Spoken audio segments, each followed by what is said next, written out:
and welcome to today's episode of The Daily Blend. I am your host, AC, and we are joined in studio today by Lucy Bromer and Michele Towns, both representing Safe Families for Children. How are you both? Doing good. Thanks for having us. Thank you for being here. So, Lucy, you are the coordinator for Safe Families for Children. For anybody who's watching or listening who may not be familiar, tell us a little bit about Safe Families for Children. Yeah, so Safe Families, we really are all about supporting families that are facing some sort of crisis, that don't have family or friends to reach out to for help when that crisis hits. They need a safe place for their kids to be, and so we have a network of volunteers that really help to fill that gap. It's fitting that we're talking now, after we came from Child Abuse Prevention Month in April, and Safe Families is all about preventing child abuse and neglect. Our founder recognized that about 70% of kids that go into foster care usually go in because of issues of neglect. They don't have family or friends to reach out to for help when the crisis hits. And so it escalates and their children end up in foster care. And so Safe Families is a safety net to catch those families before their children fall into the system. These are families that really want what's best for their kids, but they don't have anyone to reach out to for help. And so we have a network of volunteers. We have host families that welcome children into their homes, and they are vetted and background checked to provide that safe place for kids. It's usually pretty short term. Sometimes it's just a few days. Sometimes it's a few weeks, just whatever that family needs to really get back on their feet. So it could be a medical crisis. Maybe there's a single parent that needs to go into the hospital that doesn't have family or friends to reach out to. So what do you do, when you need some place for your kids to go, but you don't have that community to reach out to.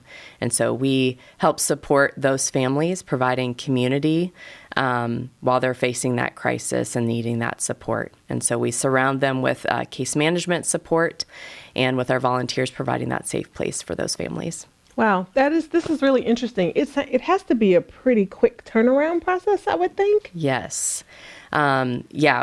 It's a crisis call that comes in, and so we usually can respond sometimes within the same day or within 48 hours, just kind of depending on the situation too. But yeah, we put out that request to our host families to see, okay, who can help, who's available to help provide care for this child, and then we get all those pieces rolling. I often feel like my role is like putting the pieces together of a puzzle of making that support work. Yeah. Now, Michele, how long have you been a volunteer? Well, I actually started as an employee when we opened the doors in 2020, thanks to the Boone County Children's Services Fund, was one of our main funding sources that helped us open our door here and serving families in mid-Missouri.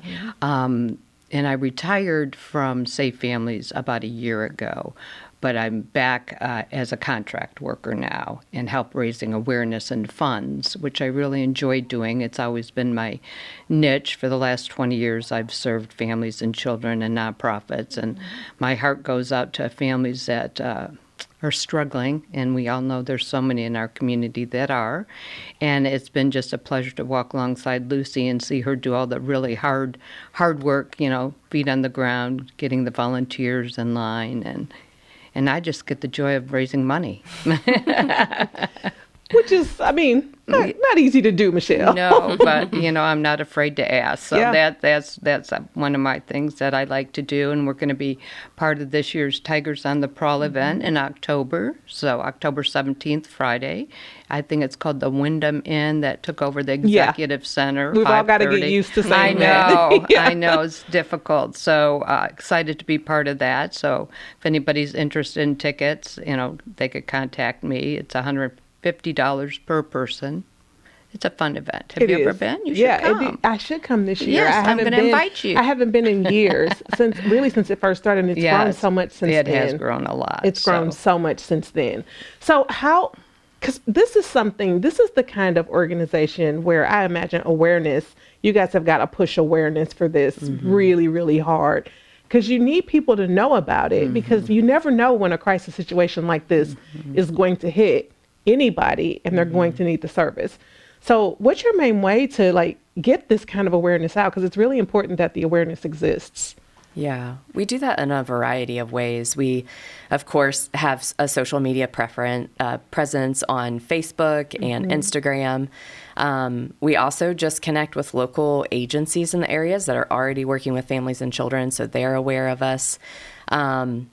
And letting our volunteers know, letting the local churches and other organizations know that, hey, we're a resource to the community. And it's especially needed now with Rainbow House not being in the area, just that people are aware that we are here, that we can provide that safe place for kids. Yeah. And what is the biggest thing that you need from the community? We need people. So that volunteer role of host family is always our biggest need. That's the biggest ask.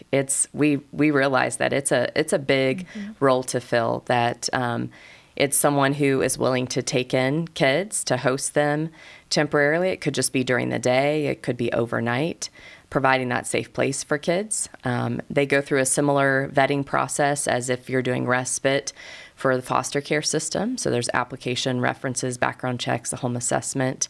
Then we also have a volunteer role that's called a family friend, and it's more of a supportive role, offering some extra support to our host families when they are hosting, and then also coming alongside the parent and providing that mentorship and that friendship support as they're going through a hard time. So they really help to fill those gaps for us. Yeah, because I mean that parent needs support as well. Yeah. As they're going through this, like it's a hard process for everybody involved, right? Yes, and it's been such a blessing for me to see how these host families, these volunteers, these family friends will become good friends with these moms or parents that are, just struggling and trying to get on their feet. And it's just such a blessing to see it all come out at the end and still have a relationship with these moms.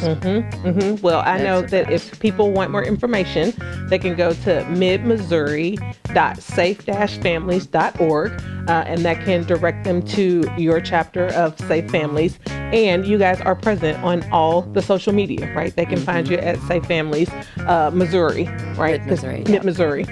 Thank you guys both for joining. Very important information. Thank you. Thank you.